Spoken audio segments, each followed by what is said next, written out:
Guys, good morning. How are you? We will continue understanding the lesson that we got before that speaks about homeostasis that happen inside the human body and how the skin also and nervous system are working to keep our body temperature fixed, doesn't change at all, and how they are integrated together to keep the regulations of our body maintained and doesn't stop at all to keep this life time working. We have here another part that something that is not useful for the human and how to keep your body maintained well even if there is systems are working, but sometimes we have to keep our body maintained well to help these systems to work better and also give us the ideal working for the homeostasis and balancing inside our body. First part here we are speaking about is the adaptation. He said here as an example, the runners that they are working or moving in a marathon, they came from Kenya. They can say be said as they are taller, they are thinner than the average. This is an advantage for a marathon where they can lose the heat faster. That's happening because they have a bigger skin area because they are tall, and also that makes them lose it the heat from. A runner that is found from China, the body is smaller in its surface area. That makes it easier to stop heat escaping during the cold periods. So we have here two body features. One of them is tall, thin, makes the heat escaping easily, which means he can regulate his body better. But when you are speaking about someone that has a smaller surface area, it helps them, but not in the hot weather, in the cold weather, because it's preventing or reducing the amount of the heat that they are escaping from the cold periods.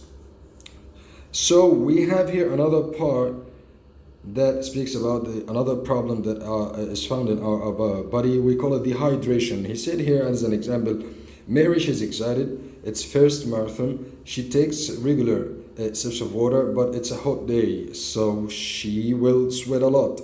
If she didn't replace the water, she would become hydrated and she could get cramps or collapses completely. Dehydrated here means that you are losing the information or the functions for the water amounts that is found inside your body, where you can find it so hard for the body to complete its working. Consider it like two solid particles inside a car. They are scratching, keeping scratching, and the fire is being heated up, and that is the same inside our body. The cells will be different, and also the huge problem would happen to the bones inside the body itself. And also the scientists for the sports day here try to make a kind of a graph, as you could see, that it speaks about how the water loss for our body being measured of how much their mass drops.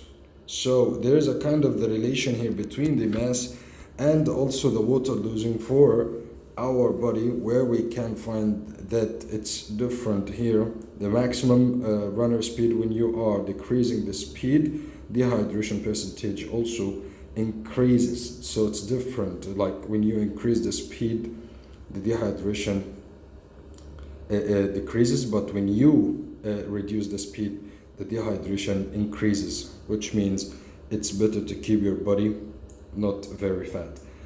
Another problem that we have it here from this homeostasis part in our skin, that there is someone taking an ecstasy, and that's a stimulant and also hallucinogen.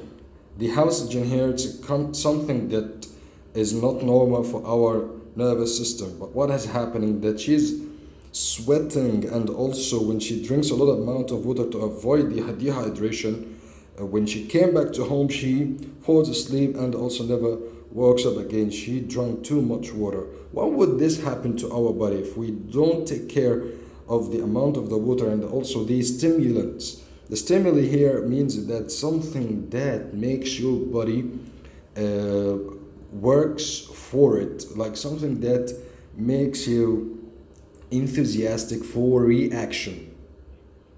You can find that the enthusiastic parts or stimulus material that is found near to use, like the light, like the heat, like the movement. You can find this also in some plants where they can get something, we call it tropism. Plants, they are doing this tropism according to the light. We call it phototropism. That's why they are moving towards the light. And also we can find the gravitropism, where they can move to the part of the gravity as the roots are increasing. All of these things are stimulus to the plant to grow up. Also your body is reflecting back to any stimulus that comes into your inner system. If it's affected from outside, so your body can work with it and regulate it by the nervous system and also the other systems inside the body. But when it comes inside any stimulus, especially the chemical one, when it comes to our body, it causes the body to not regulate or working on the right track. So he says here that if the drinking too much water, you can normally produce more the urine, but the problem is that ecstasy can stop this from happening, which means the extra water inside our body causes the diluted blood to be too much, and also the cells will swell up and the brain will scratch against her skull, and then she will die.